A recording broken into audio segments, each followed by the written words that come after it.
Adnan Urdu stories میں خوش آمدید۔ کہا جاتا ہے ایک عورت نے اپنے شوہر کی وفات کے بعد دوسری شادی کی۔ اس کا پہلے شوہر سے ایک 3 سالہ بیٹا تھا۔ جب اس عورت نے دوسری شادی کی تو وہ اپنے بیٹے کے ساتھ اپنے نئے شوہر کے گھر منتقل ہو گئی۔ نیا شوہر بہت امیر تھا، اس لیے اس نے اس بات پر کوئی اعتراض نہیں کیا کہ اس کا بیٹا بھی ان کے ساتھ رہے۔ شروع میں وہ اس بچے کے ساتھ کھیلتا بھی تھا اور اسے اپنا ہی سمجھتا تھا، لیکن 1 سال بعد جب ان کا اپنا بیٹا پیدا ہوا تو شوہر کی محبت اور توجہ بدلنے لگی۔ اب وہ اپنے سوتیلے بیٹے سے کترانے لگا اور اس کے ساتھ پہلے جیسا سلوک نہیں کرتا تھا۔ اس کا سارا دھیان اب اپنے حقیقی بیٹے پر تھا۔ ایک دن جب وہ کام سے واپس آیا تو اپنے بیٹے کے لیے ایک نئی سائیکل لے کر آیا۔ ماں کا دل کٹ گیا جب اس نے اپنے یتیم بیٹے کو اپنے چھوٹے بھائی کو حسرت بھری نگاہوں سے دیکھتے پایا۔ ماں نے شوہر سے درخواست کی کہ وہ اپنے سوتیلے بیٹے کے لیے بھی ایک سائیکل خرید دے، لیکن شوہر نے انکار کر دیا اور کہا کہ وہ اس بچے کا ذمہ دار نہیں ہے۔ اگر ماں نے دوبارہ اس بارے میں بات کی تو وہ بچے کو گھر سے نکال دے گا۔ ماں نے اپنے بیٹے کے تحفظ کے لیے یہ بات مان لی۔ وقت گزرتا گیا اور دونوں بچے بڑے ہو گئے۔ شوہر نے اپنے حقیقی بیٹے کو ایک بہترین پرائیویٹ اسکول میں داخل کروا دیا، لیکن سوتیلے بیٹے کے لیے کچھ بھی نہیں کیا۔ اس نے کہا کہ وہ اس کے والد نہیں ہے، اس لیے اس پر اپنا پیسہ کیوں خرچ کرے۔ اس نے کہا کہ یہ لڑکا نہ تو اس کا نام لے گا اور نہ ہی اسے کوئی فائدہ پہنچائے گا۔ ماں نے غصے سے جواب دیا، ہاں وہ شاید تمہارا خون اور گوشت نہیں ہے، لیکن اس کا مطلب یہ نہیں کہ تم اسے تعلیم سے محروم رکھو اور اسے جہالت کے اندھیرے میں چھوڑ دو۔ کیا تمہارے دل میں ذرا سی بھی رحمت اور شفقت نہیں؟ شوہر نے کہا، بس بہت ہو چکا، میں اب اس کی موجودگی برداشت نہیں کر سکتا۔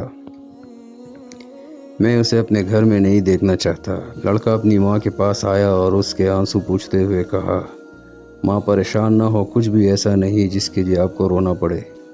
میں تھک چکا ہوں آپ کو روزانہ میری خاطر اس شخص کی توہین برداشت کرتے دیکھ کر۔ آپ کی خوشی کے لیے میں یہ گھر چھوڑ دوں گا۔ وہ لڑکا اپنی ماں کو چھوڑ کر چلا گیا، اپنے کپڑے اٹھائے اور گھر سے نکل گیا۔ ماں کا دل جیسے آگ میں جلنے لگا۔ اس کے دماغ میں سوالات اٹھنے لگے کہ اس کا بیٹا کہاں ہے، کہاں رہے گا، کہاں کھائے گا، اور اگر وہ بیمار پڑ گیا تو کون اس کی دیکھ بھال کرے گا۔ ماں نے اپنے ہاتھ آسمان کی طرف اٹھائے اور دعا کی، اے اللہ، میں اپنے یتیم بیٹے کو تیرے سپرد کرتی ہوں، اس کی حفاظت فرما اور اسے محفوظ و سلامت واپس لے آ۔ جب شوہر واپس آیا تو اس نے دیکھا کہ بیوی خوش اور مطمئن نظر آ رہی ہے۔ اسے حیرت ہوئی کہ بیٹا گھر سے چلا گیا ہے اور پھر بھی بیوی خوش کیوں ہے۔ اس نے پوچھا، تم خوش کیوں ہو اور اپنے بیٹے کے جانے پر اداس کیوں نہیں؟ بیوی نے مسکرا کر کہا، میں نے اپنے بیٹے کی حفاظت اس کے سپرد کر دی ہے جو اسے دیکھ بھال اور حفاظت کے قابل ہے۔ وہ جو کبھی تھکتا نہیں اور کبھی نا امید نہیں ہوتا، اور وہ بغیر کسی اجر کے سب کچھ کر سکتا ہے۔ شوہر نے حیرت سے پوچھا، وہ کون ہے؟ بیوی نے کہا، اللہ عز و جل۔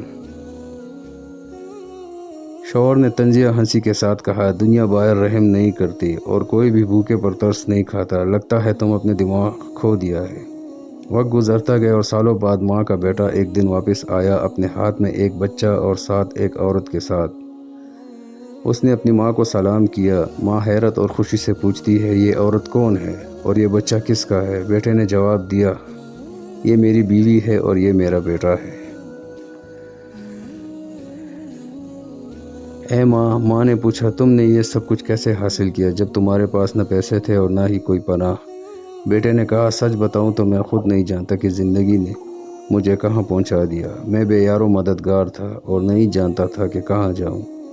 پھر میں ایک چھوٹے سے گاؤں کی مسجد میں پہنچا اور وہاں رات گزاری۔ دن میں کام کی تلاش کرتا اور رات کو مسجد میں سوتا تھا۔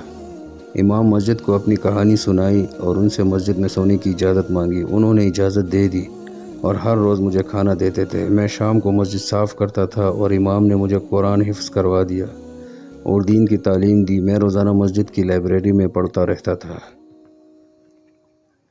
ایک دن امام بیمار پڑ گئے تو میں نے لوگوں کو نماز پڑھائی اور اسی دن سے میں لوگوں کا امام بن گیا۔ لوگ مجھے پسند کرنے لگے اور مجھ سے محبت کرنے لگے۔ انہوں نے میرے لیے ایک یتیم لڑکی سے شادی کا انتظام کیا۔